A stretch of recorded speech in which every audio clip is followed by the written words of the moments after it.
আপু গুলিশান থেকে কুত্তার মতন খুঁজে খুঁজে সেই ওষুধ রাত 12টার পরে নিউজ শেষ করে সেই সামানে একা ড্রাইভ করে করোনার সময় নিয়ে গেছে।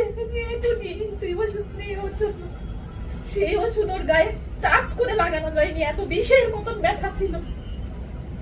আপু বলেছে তুই ঢেলে ঢেলে দে, ওষুধ বেশি খরচ হোক আমি আবার এনে দেবো।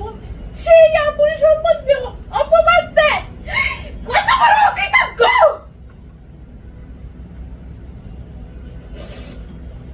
মানুষের অকৃতজ্ঞতার একটা মাত্রা থাকে, ওর মাত্রা নাই, ও এত সীমার। আপনার তো এখানে এতগুলো মানুষ, আপনাদের কারো মায়া বেশি কারো মায়া কম, ওর তো কোনো দয়া মায়া কোনো কৃতজ্ঞতা বোধ, ও একটা অমানুষের মতো।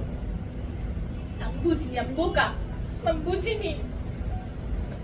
যার জন্য আমার সংসারের বয়স আজকে 20 বছর, আমি মানিয়ে নিতে চেয়েছি, সংসার করতে চেয়েছি।